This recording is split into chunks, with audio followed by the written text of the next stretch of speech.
One afternoon, a mysterious letter reached Tool inside a single photo. Jaran Jidanai, a high-ranking government figure. Tool didn't hesitate. He cut off his long hair and renounced his old life. He would become a monk. In his new robes, Tool made his way to Jitanai's house. The household welcomed him with full respect, believing him to be a true man of peace. But that illusion shattered in seconds. The moment he faced Jitanai, Tool drew a gun and fired, killing him instantly. He shot down several guards before they returned fire. A bullet struck his head. Somehow, he survived. A man named Tin pulled him from the edge of death. Tool slipped into a coma that lasted 3 months. When he finally woke up, the world looked wrong. A nerve injury had flipped his vision. The doctor said it was a miracle he was even alive. But miracles come at a price. When the world turns upside down, the only way forward is through the trigger.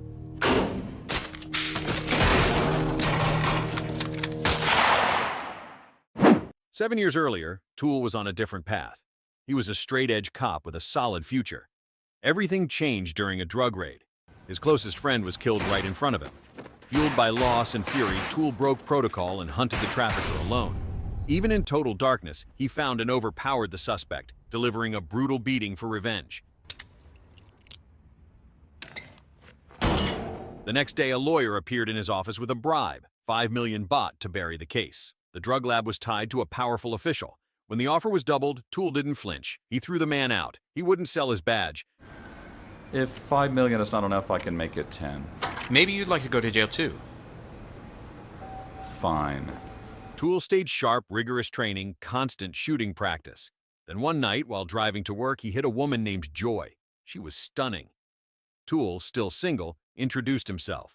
They went out for drinks. Hours later, they ended up at a hotel.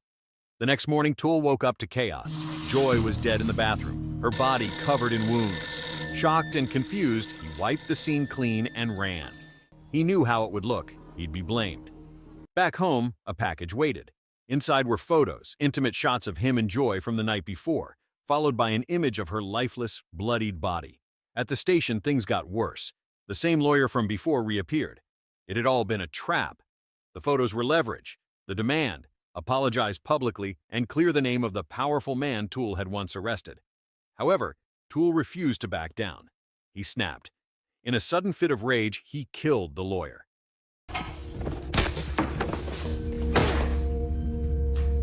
That moment cost him everything. He was arrested and jailed. His days as a rising officer were over. When he got out, Tool was no longer the same man. The fire in his eyes was hidden behind a calm, polished surface. While in prison, Tool came face to face with someone he never expected, Joy, the woman he believed he had accidentally killed. She was alive. She revealed the truth. She had been hired to deceive him, pretending to die as part of a setup.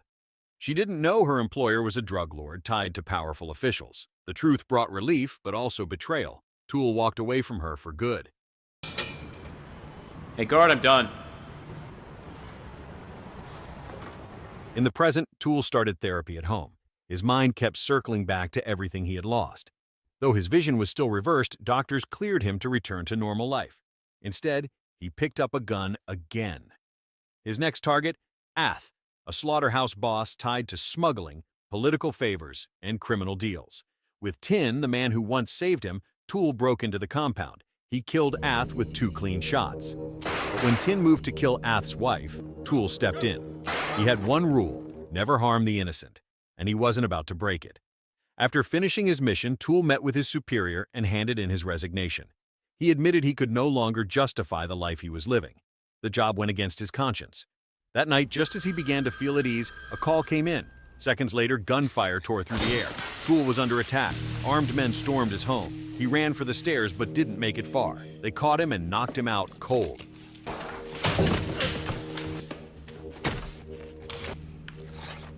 Not long after, Tool woke up restrained, a black cloth over his head, chained to a table.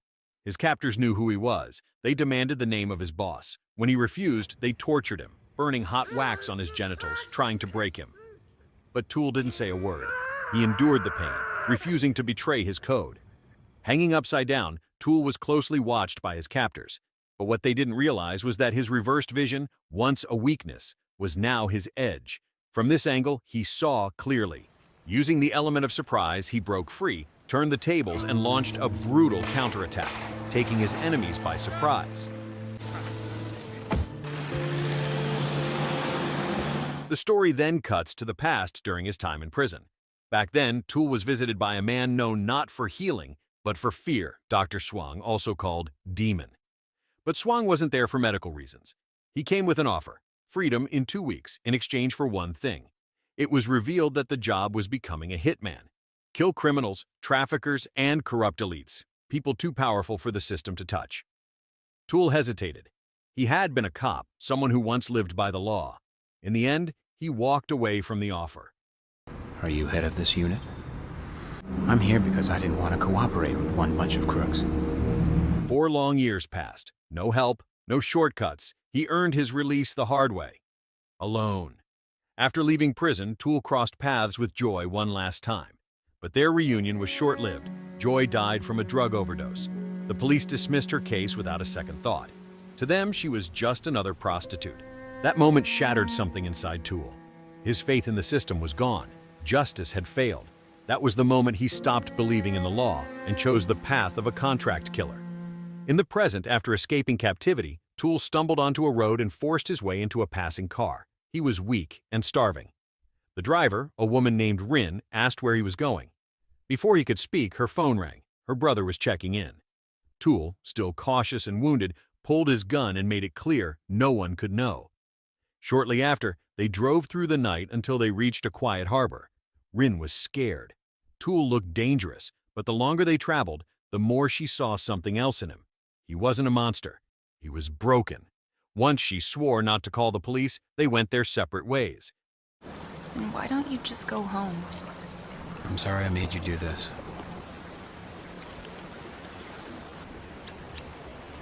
While wandering alone, Tool came across a group of monks.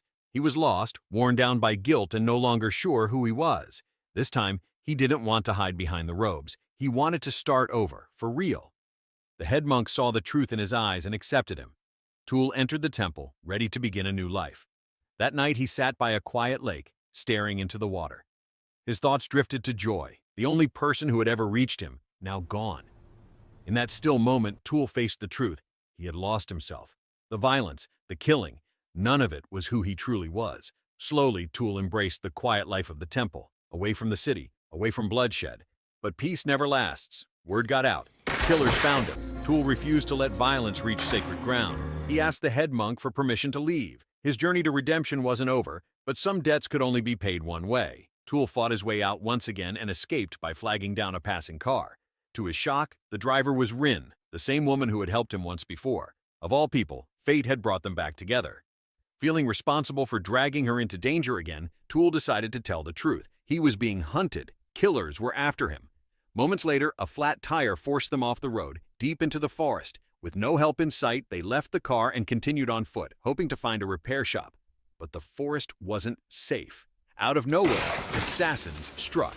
To keep Rin safe, they split up.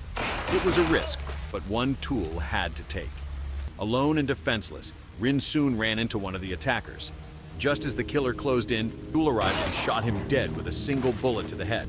Rin stood frozen, horrified by the killing, but Tool was hit harder. The man he had just shot wasn't a stranger. It was Tin, the one who had once saved his life. His closest ally was now his unintended victim. At that moment, Tool stood over Tin's lifeless body, overwhelmed by grief. Tin had been more than a partner. He had been family. Through every hardship, even Tool's damaged vision, Tin never left his side. Now, that same friend had turned against him. Despite the betrayal, Tool couldn't see him as an enemy. The next day, he buried Tin with respect. Afterward, Tool gathered tools from the attackers' vehicles and fixed Rin's car himself. Once everything was in place, they continued their journey toward the capital. On the road, Rin revealed what she had discovered.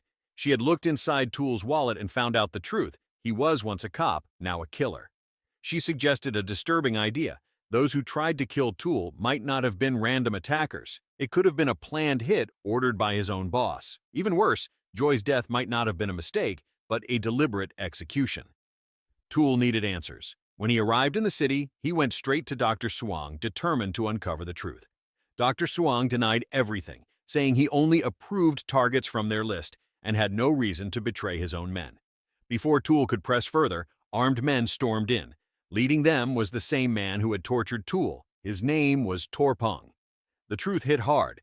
Torpong was the son of Jaran Jidanai, the corrupt official Tool had assassinated at the very start. But the worst revelation came next. Rin, the woman who had saved Tool twice, was Torpong's sister. She had never been a random passerby. Every encounter had been part of the plan. She had been feeding Torpong information from the beginning. When Torpong raised his weapon to execute Dr. Swang, Tool stepped in and claimed responsibility for the murder of his father. But Torpong, fueled by revenge, didn't hesitate. He chose to kill Tool instead. Just as Torpong prepared to fire, the lights cut out. In the chaos, Tool struck back. Moving fast, he took down Torpong. At the same time, Dr. Swang fought off the others. Tool escaped the scene only to find Rin waiting outside. She didn't say a word, but Tool knew. She had shut off the power. She had saved him. He didn't understand her reasons, but one thing was clear. She knew he could fight in the dark. That couldn't be a coincidence. Maybe Rin wasn't the traitor he believed she was. For the first time, Tool told her the truth. About his reversed vision. About what the injury had done to him. Tool thought about how far he'd come. What once felt like a curse had turned into a strange kind of strength. He had spent years hating his condition. But now, he saw it for what it was. A reminder that some truths only become clear when the world turns upside down. You're seeing me upside down right now. And how does it feel? You're pretty even upside down.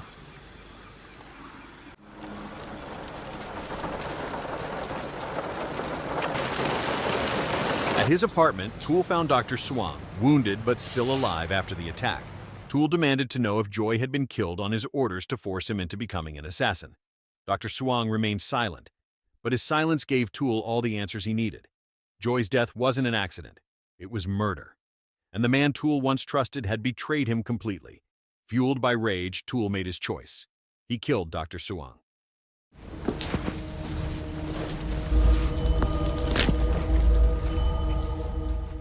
Years passed. After losing everything, love, purpose, and trust, Tool returned to the temple for a third time. This time, it wasn't a disguise. It was his choice. He was ready to leave violence behind and live in peace. At the same time, Rin had moved on with her life. She was married with a family of her own, but the past never stays buried. The sins Tool carried couldn't be erased. In the end, he died the way he had lived, by the gun. The one who pulled the trigger was Rin. And just like that, the story was over. So the moral of the story is, if you have to become a monk just to sneak into someone's house and shoot them, you might be mixing up spiritual awakening with extremely poor life choices.